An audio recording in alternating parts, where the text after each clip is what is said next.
Hi everyone. Today is Friday, April the 5th. My name is Anne-Marie Band, and this is the Moneyball Morning Report for the Benzinga Pro platform. I want to show you, for those of you that are thinking, hey, listen, maybe I can get long in gold. This little formation here is saying, how about waiting for a fade?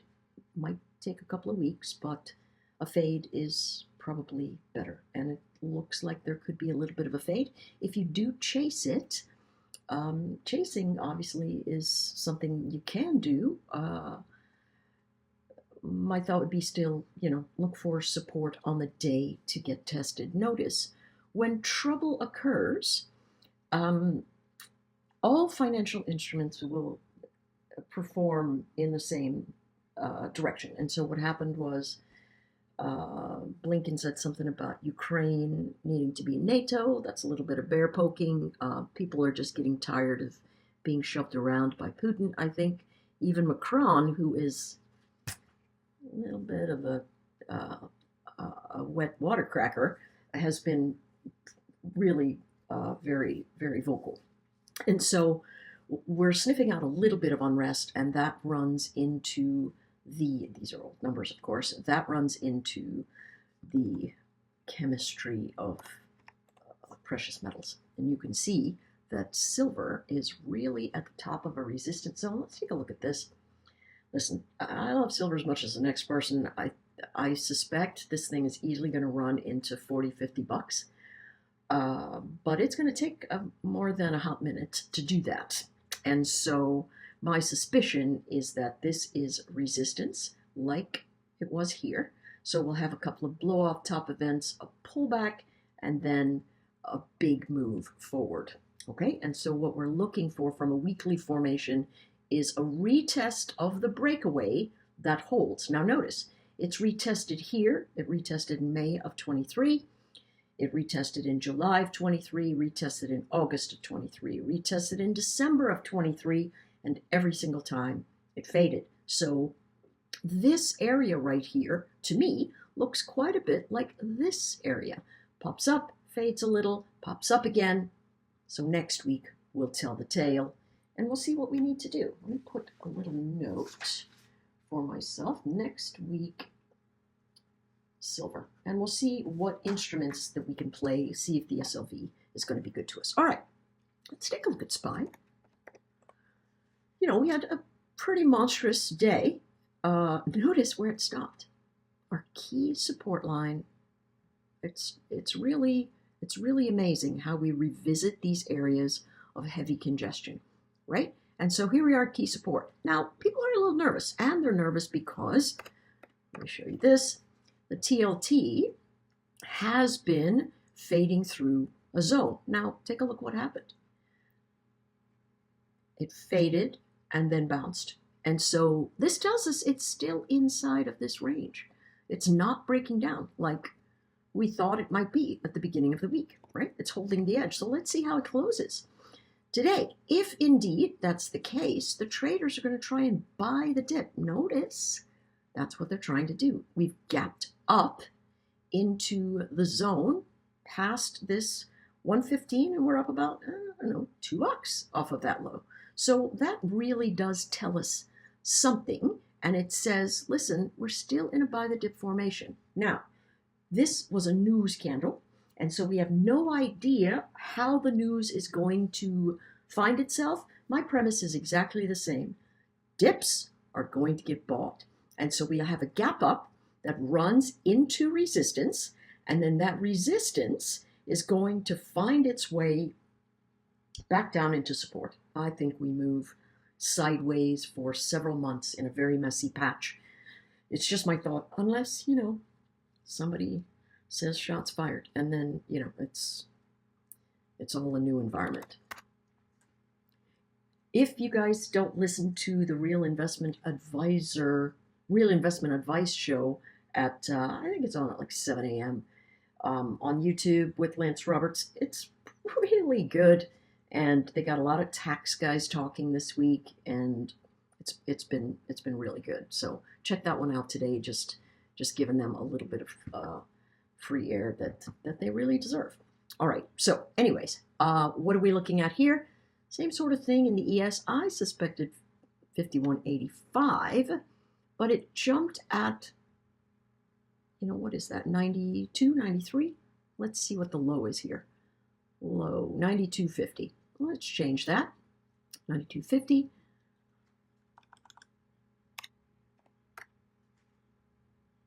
All right. And so, again, dip, bounce. This moving average is a 27. Listen, it could be a 30 and it ends up down here. But here's the thing. My thought is the following. People are thinking to themselves, holy cow, I've not been invested this whole time. I can't believe it. I've got to get long. And then this happens. And so really the first thing they're going to do is, buy some more. And Fridays are bullish, maybe because people buy these things on Friday. I have no idea, right? In terms of SPY and whatever. But Fridays are normally bullish, and we shall see what's going on today. I will be on Strategy Lab at 2 p.m. Eastern. And we'll be talking about a few things, including, coming back from the dentist after a broken tooth and just doing some stupid things in my account. So that ought to be interesting from a trading perspective with the futures. Nevertheless, the first thing that's going to happen here is buyers are going to try and push this up while sellers are going to go, you know what? We're headed lower and I'm going to short this. Now remember, we moved up like 30% in about 2 months, 3 months, something like that. And so the market needs to take a breath. All right. Nevertheless, dips are buy zones, and this is a good dip. So, Anne-Marie, you say dips are buy zones, but yesterday during the trading day, it came into these levels and continued to dip. How can I stop myself from buying the dip when it's coming into lines that I thought I needed to trade? Here it is, right? When you've got a news event that just goes absolutely bonkers, right? And it did right about 52.86, breaking the line. The difference for buy the dip works like this. And this is very simple. I'm going to hide the standard deviation bands so that you can see this. Super simple. And listen, I make this mistake very often. I'll say, oh, it's a buy the dip. I let it go through the one level, 230, time to buy, which is exactly what I thought. And so I bought at a key level of support. It bounced, and I failed to think to myself, wait a second, what's the underlying trend? The underlying trend is negative. How do I know that? Because this is an 8 simple moving average, and it is sloping straight down, and this is my momentum indicator, and it is moving straight down. So a counter trend trade should tell me immediately, listen, not a place to hold the long. And so if it stops me out, then my thought should be, okay, if I'm still going long and I'm using a 30-minute chart, what do I need to do? Well, I need to stop heading lower. And folks, that doesn't happen until the overnight, right? I stop heading lower here. So here's the retest of the low. And then I started moving up. So now what are we doing? All of these areas right here, they're going to have trapped buyers that are upside down hoping for a bounce today. All right? And I don't know what's going to happen here. I'm going to guess that they're going to end up selling at these particular bracket points. All right. That being said, let's look at the key levels for the NQ.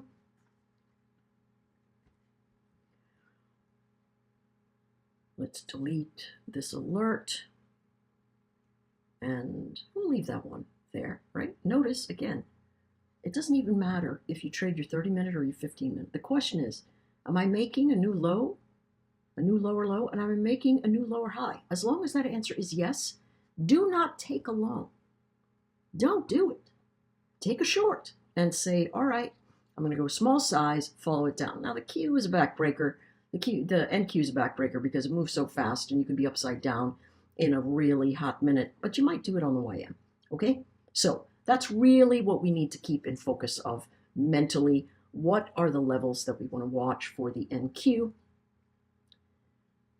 We have the same sort of thing. We broke well through the key support line, so we need to recover that line. It's way up here, right? Until we recover this line, all these bounces into and near this line are going to be sell zones. And so my thought is it's a buying event into first, the 168, and then the 252, and then we watch it fade off. All right? This momentum on the daily formations, very, very downward, but the trend is up, right? And if you're looking at, a trend formation and it's given you, I don't know, whatever, maybe this is a 30, a 34, whatever exponential you use, it doesn't really matter. It's the trend that you're staring down and the heavy congestion. Bounces are still sell zones here in the NQ. All right, let's take a look at the Qs. 435, man, is that holding just so incredibly well. Here's the thing.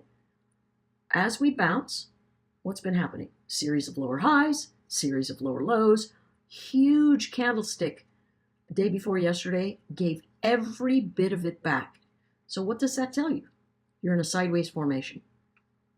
If you are running piano keys, one color, one the next color, one the next color, one color, that is telling you it's very, very sideways. Let's take a look at the weekly. And what we can see here is finally we're coming in to test these clean support zones. My thought is that we should come into 430 and dance a little bit, potentially be very, very sideways here and bounce up and down. I think this is the key May to September sideways event, right? So we're going to be very good from a stock picking perspective, and we're going to do things like iron condors to help us with the rest of everything else. So 435, 437 would be great. They're going to be sellers here. They're going to be sellers here. But if we hold a higher low, the dips will send us into the 441 area. All right, that is my supposition there. Let's take a look at the YM. The YM on the day, listen, this broke through everything, right? Let's put another line here.